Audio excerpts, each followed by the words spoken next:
Good morning students. Previous class में अपने गैसों के अणुगतिक सिद्धांत के बारे में डिस्कस किया था। 5-6 पॉइंट्स लिखे थे, स्पीडली एक बार रिवाइज कर देता हूँ। प्रत्येक गैस सूक्ष्म कणों से मिलकर बनी होती है, जिन्हें परमाणु या अणु कहते हैं। गैसीय कण का आयतन संपूर्ण आयतन की तुलना में नगण्य होगा। गैसों में अंतराणु बल या गुरुत्वाकर्षण बल नगण्य होगा। गैसीय अणु टेढ़ी मेढ़ी गति प्रदर्शित करते हैं, जिसे ब्राउनी गति नाम देते हैं। गैसीय अणुओं की पात्र या आपस में टक्कर पूर्णतया प्रत्यास्थ होती है, जिससे टक्कर द्वारा कोई एनर्जी लॉस ऊर्जा ह्रास नहीं होता। गैसों के कणों की गतिज ऊर्जा परम ताप के समानुपाती होती है। ये पॉइंट नंबर 6 था। इन बिंदुओं के आधार पर अणुगतिक समीकरण दी गई, जो इस प्रकार है।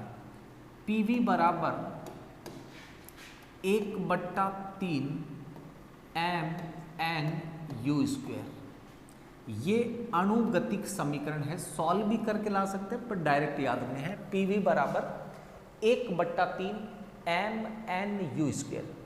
ये अणुगतिक समीकरण है। इसके अलग अलग रूप भी आ सकते हैं। क्या रूप आएंगे समझना। P दाब को प्रदर्शित करेगा, V आयतन को प्रदर्शित करेगा, M क्या है, M कहलाएगा अणुभार। M क्या है, अणुभार। N क्या है, अणुओं की संख्या। अणुओं की संख्या। अगर मैं इसे ग्राम अणुभार लेता हूं तो ये मोलों की संख्या हो जाएगी। जैसे इसको ग्राम अणुभार लिखा, ये मोलों की संख्या। जैसे इसको अणुभार लिखा, ये अणुओं की संख्या। U वर्ग माध्य मूल मान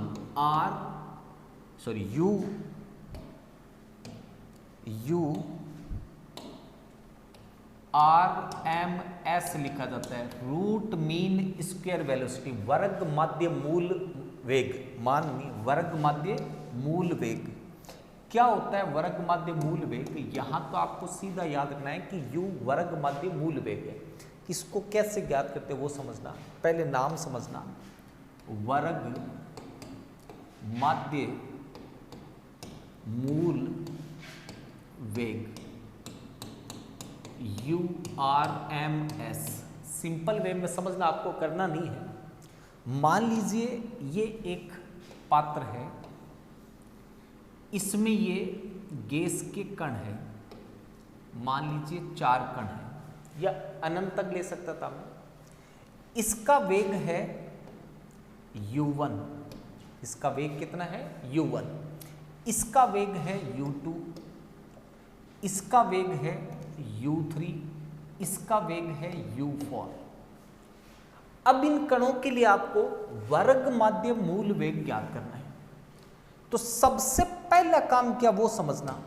सबसे पहला काम है वर्ग। सबका वर्ग कर दो वेग का। U3² सबका वर्ग कर दिया, ये पहला काम। दूसरा काम माध्य कैसे निकालते हैं? सबको जोड़कर जितने उतने का भाग दे दो। तो देखना URMS वर्ग माध्य मूल वेग। सबसे पहले वर्ग किया, अब माध्य ले रहे तो क्या आएगा, U1² plus U2² plus U3² plus U4²। ये स्क्वायर है। अगर n तक लेता तो मैं इसको लास्ट तक n तक ले जाके n तक लिख सकता था, बट्टा n लिख सकता था। यहां 4 है तो 4 लिख। अभी तक मैंने 2 काम किए हैं। जो वेग था उसका वर्ग कर दिया और फिर माध्य निकाल लिया। अब इस माध्य का मूल अंडर कर दो। ये कहलाता है वर्ग माध्य मूल वेग। अगर मान लो आपको 10 कणों के अलग अलग सबके वेग दे रखे और कहे कि वर्ग माध्य मूल वेग निकालो, तो ये सूत्र लगा के 10 के 10 कणों के वेग के मान रखो, ये कहलाएगा वर्ग माध्य मूल वेग। अब इस समीकरण को वापस समझना। अगर मैं ये कहूं कि अणुभार बराबर होता है, मोल बराबर होता है दिया गया भार, इसको कैपिटल एम ले लेता हूं एक बार,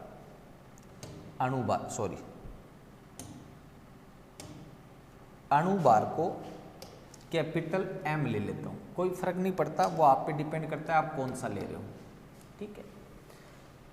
एन बराबर होता है दिया गया द्रव्यमान बट्टा अणुभार। अगर आप इसे मोल नाम दे रहे हो, मोल, तब तो ये दिया गया भार बट्टा ग्राम अणुभार है। अणु मान रहे हो इसको, अणु, तब ये दिया गया भार बट्टा अणुभार है। तो अब ये समझो m जो द्रव्यमान है वो किसके बराबर आया, m इंटू एन के। तो अणुभार इंटू अणुओं की संख्या की जगह आप द्रव्यमान लिख सकते हो, तब ये समीकरण आएगी पीवी बराबर 1/3 m u स्क्वायर। u क्या है, वर्ग माध्य मूल वेग। इन दोनों समीकरण को अणुगतिक समीकरण बोलते हैं। कई जगह ऐसे लिखा आता है, कई जगह से आप कंफ्यूज हो जाते हो। अगर साथ में n लिखा हुआ है तो ये अणुभार है, और साथ में n नहीं लिखा है तो ये द्रव्यमान है। m क्या है, द्रव्यमान। ऐसे ही आप इसको ऐसे लिख सकते हो, P = 1/3 m/v u square. v को इधर लिया है हमने। अब ये ध्यान से चेक करना, द्रव्यमान बट्टा आयतन है, तो द्रव्यमान बट्टा आयतन को अपन क्या लिख सकते हैं, द्रव्यमान बट्टा आयतन को घनत्व लिख सकते हैं। तो P बराबर 1/3 du स्क्वायर। ये जो तीन समीकरण है, तीनों समीकरण अणुगतिक समीकरण कहलाती है। एक ही समीकरण के मैंने अलग अलग रूप लिखे हैं, कंफ्यूज होने की जरूरत नहीं। पहला है PV = 1/3 mnu स्क्वायर। mn को द्रव्यमान नाम दे दिया m, तो PV = 1/3 mu स्क्वायर। v को इधर लाकर m/v को घनत्व नाम दे सकते हैं। अब इस गैसों के अणुगतिक सिद्धांत से जो गैसीय नियम थे वो अपने सिद्ध कर सकते हैं। जो Boyle's law, Charles law, Avogadro नियम, डाल्टन के आंशिक दाब का नियम, जितने नियम दिए गए थे वो सारे इससे दिए गए थे, इस समीकरण से। कैसे दिए थे समझना थोड़ा सा। पहले मैं इसी समीकरण को लेकर के इस पॉइंट को प्रूव कर रहा हूं। अणुगतिक सिद्धांत का लास्ट पॉइंट था, छठा पॉइंट, अणुओं की गतिज ऊर्जा परम ताप के समानुपाती होता है। इसको अपने सिद्ध करना है, तो मैंने ये अणुगतिक समीकरण ली, PV बराबर 1/3 mn u स्क्वायर। इससे सिद्ध कर रहा हूं, समझो।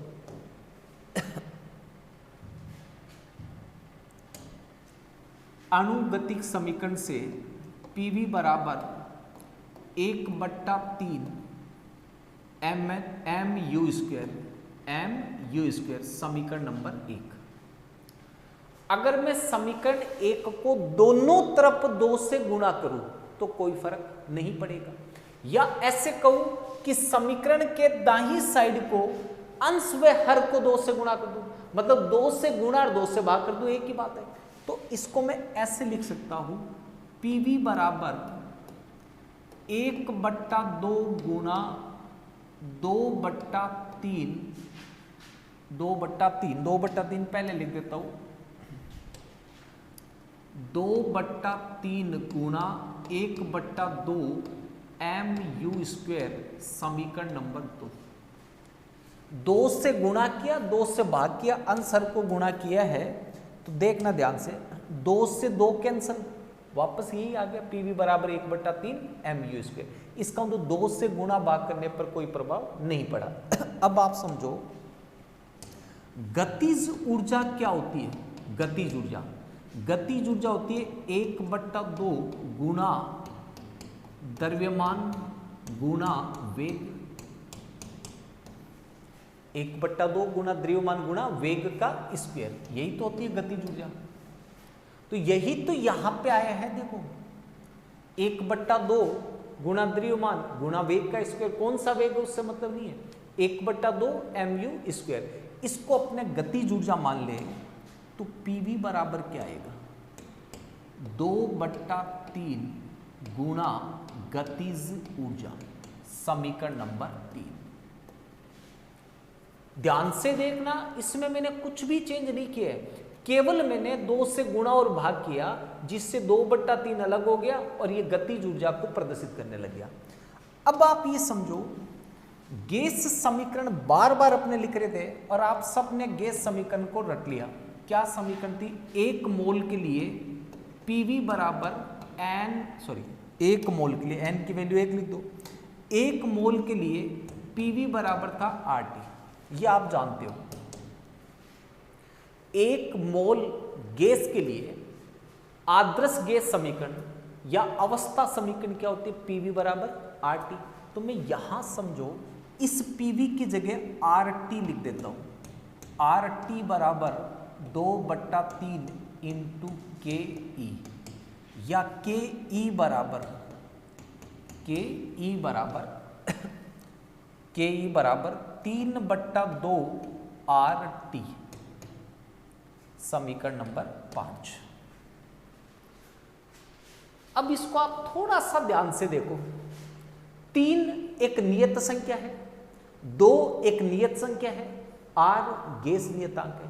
इसका मतलब ये हुआ कि जब ये तीनों ही नियत मान है 3/2 RT, तो इसका मतलब ये हुआ कि KE समानुपाती हो गया T के, KE समानुपाती T, समीकरण नंबर 6।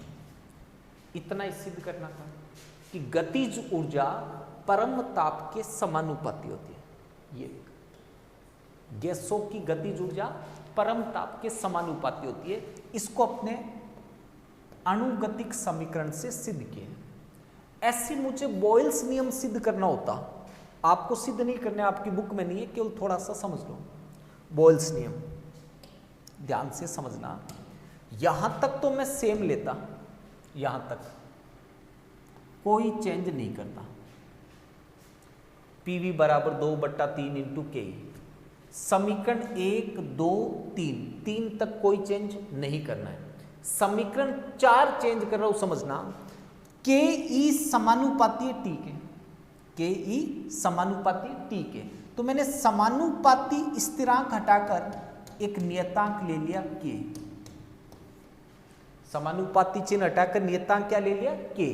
तो यहां पर समझना ध्यान से, पीवी इजिकल टू 2/3 इंटू के ई था, के ई का मान में ये रख दूं के टी, तो क्या आ जाएगा, पीवी बराबर 2/3 के टी, ये रख दिया मान। पीवी बराबर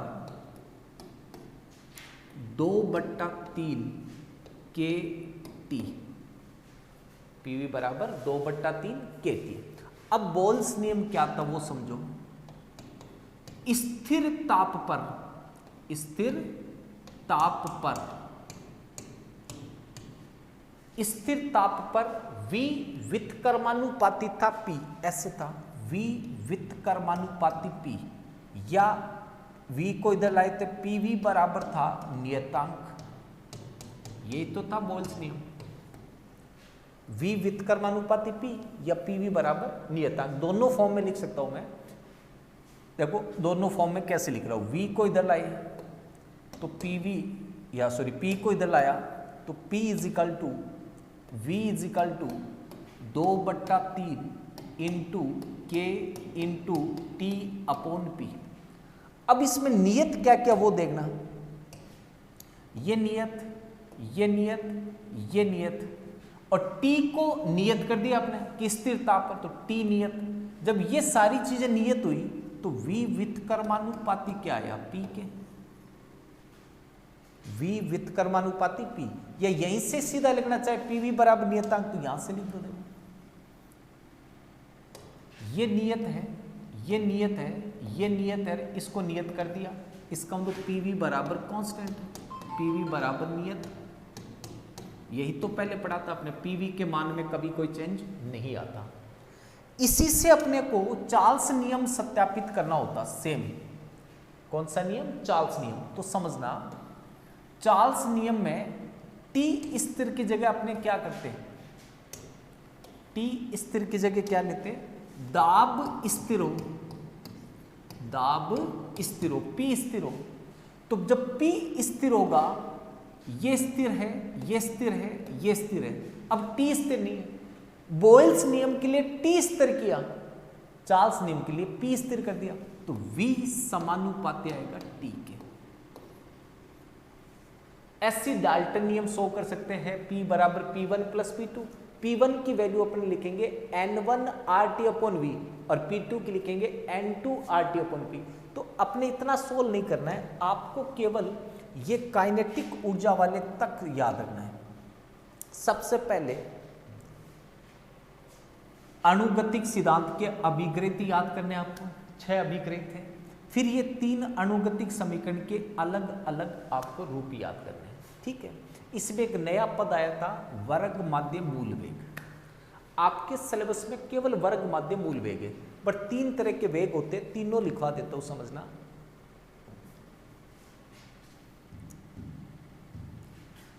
तीन वेग कौन कौन से समझना। एक है वर्ग माध्य मूल वेग, वर्ग माध्य मूल वेग, इसको लिखते हैं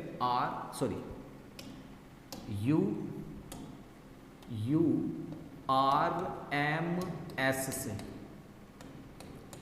दूसरा है औसत वेग, U एवरेज, AVG लिख देता हूं, U एवरेज। तीसरा है अति संभाव्य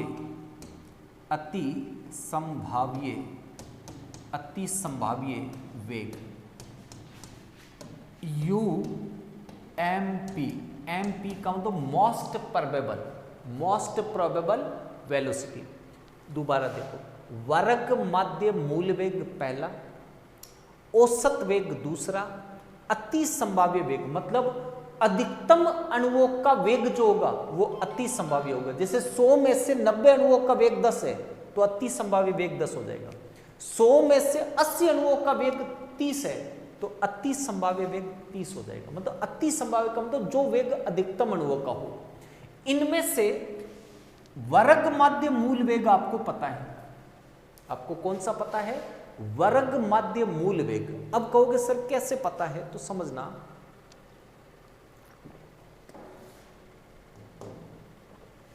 ये अवस्था समीकरण, अणुगतिक समीकरण अभी आपने पढ़ी है, PV बराबर 1/3 mu²।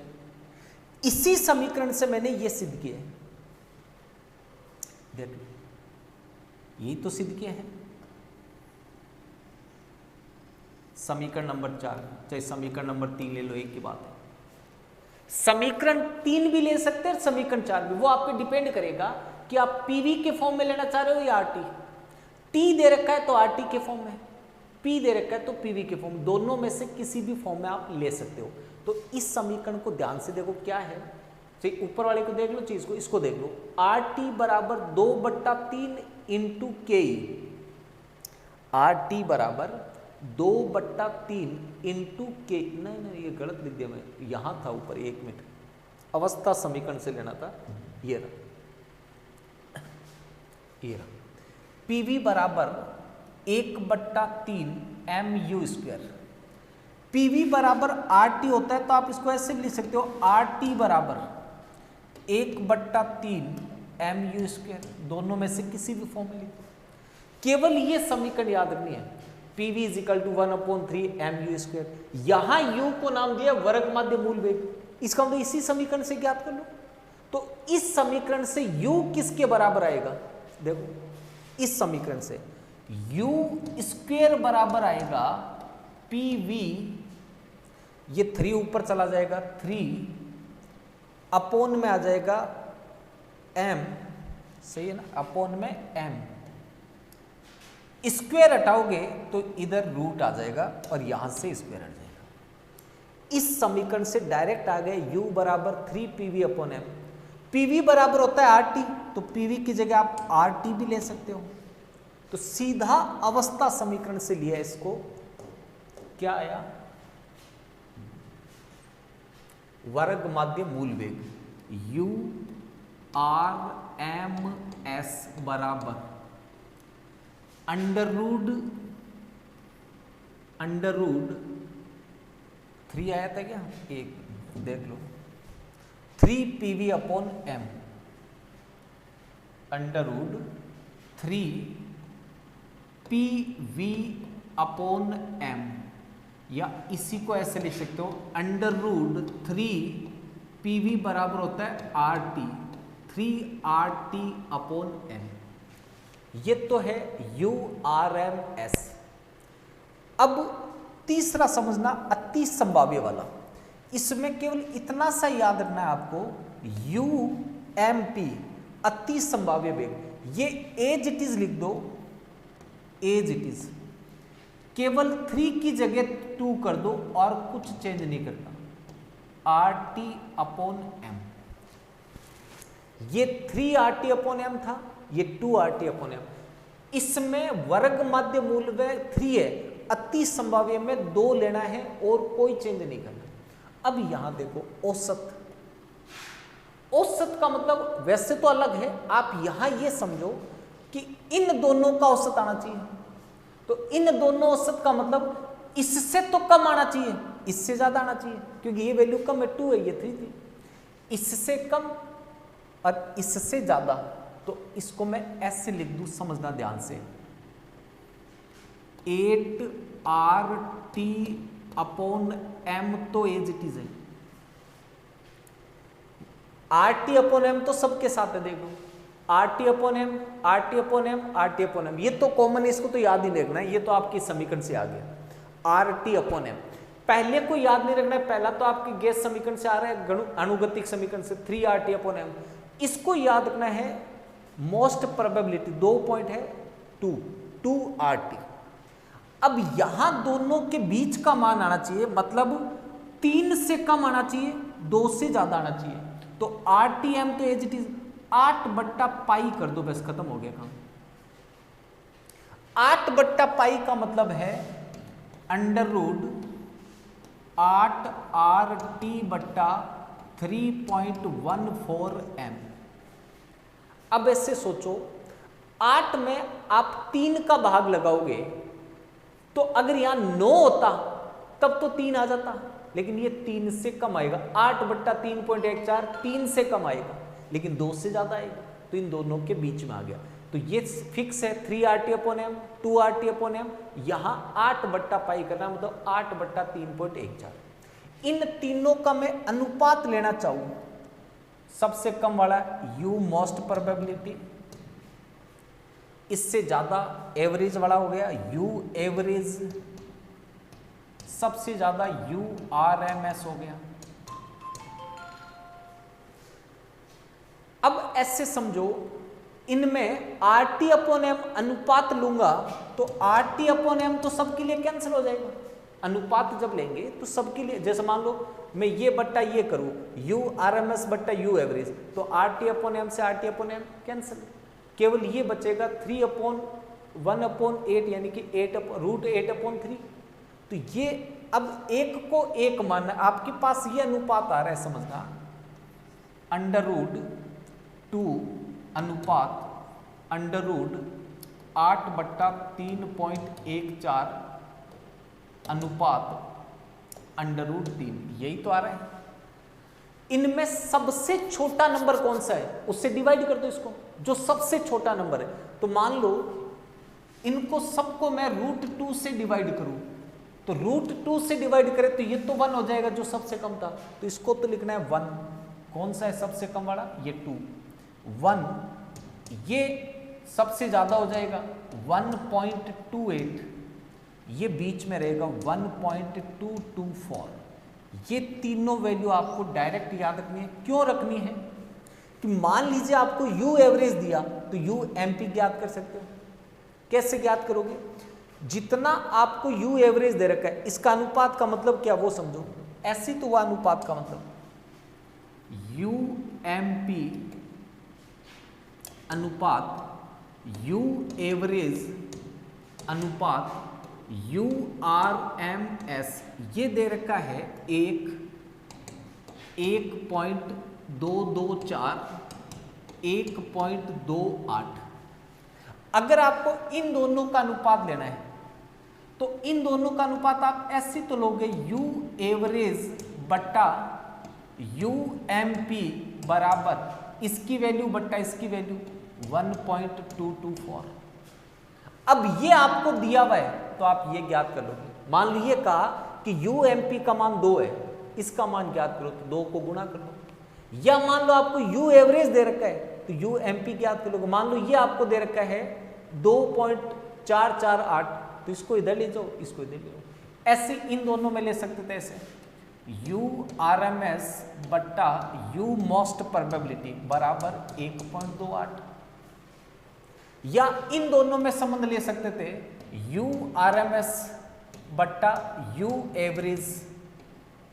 एवरेज बराबर क्या था 1.28 बट्टा 1.224।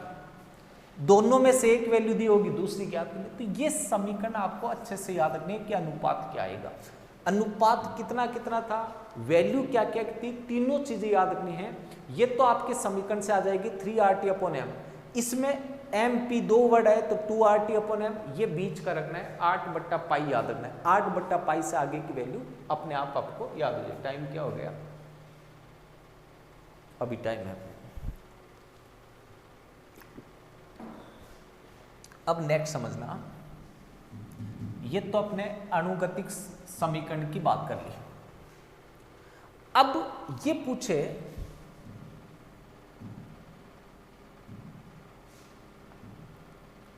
दो तरह की गैस से लिख रहा हूं मैं।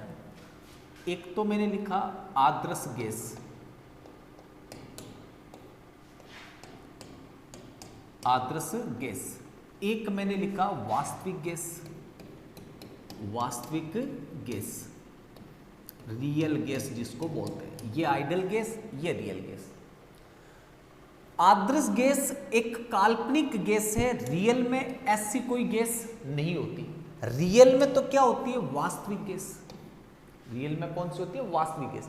तो इनका मीनिंग समझना क्या है कि आदर्श गैस क्या है और वास्तविक गैस क्या है। आदर्श गैस का मतलब है कि वह गैस जो आदर्श गैस समीकरण पीवी बराबर एनआरटी की पालना करे प्रत्येक ताप और दाब पर, वो तो आदर्श गैस है। जो इस समीकरण की पालना नहीं करे, पीवी इक्वल टू एनआरटी की पालना प्रत्येक ताप और दाब पर नहीं करे, तो वो वास्तविक गैस है। मीनिंग समझना, आदर्श गैस वह गैस जो प्रत्येक ताप व दाब पर आदर्श गैस समीकरण की पालना करे, आदर्श गैस कहलाती है। यह काल्पनिक गैस है, वास्तव में कोई भी गैस आदर्श गैस नहीं होती। वास्तविक गैस वह गैस जो प्रत्येक ताप व दाब पर आदर्श गैस समीकरण की पालना नहीं करे, वास्तविक गैस होती है। जो निम्न दाब और उच्च ताप पर आदर्श गैस की तरह व्यवहार करती है। मतलब यही वाली गैस आदर्श गैस की तरह व्यवहार करेगी। कब? निम्न दाब और उच्च ताप पर। ये अभी अपने सत्यापित करेंगे। तो अभी मैंने केवल इन दोनों गैसों की परिभाषा बताई आपको। परिभाषा क्या बताई है कि ये आदर्श गैस समीकरण की पालना करेगी, ये नहीं करेगी। अब ये सोचो, जब ये आदर्श गैस समीकरण की पालना नहीं करेगी, इसका मतलब आदर्श व्यवहार से विचलन प्रदर्शित करेगी, आदर्श व्यवहार से विचलन प्रदर्शित करेगी। तो इसका मीनिंग समझना क्या है। वास्तविक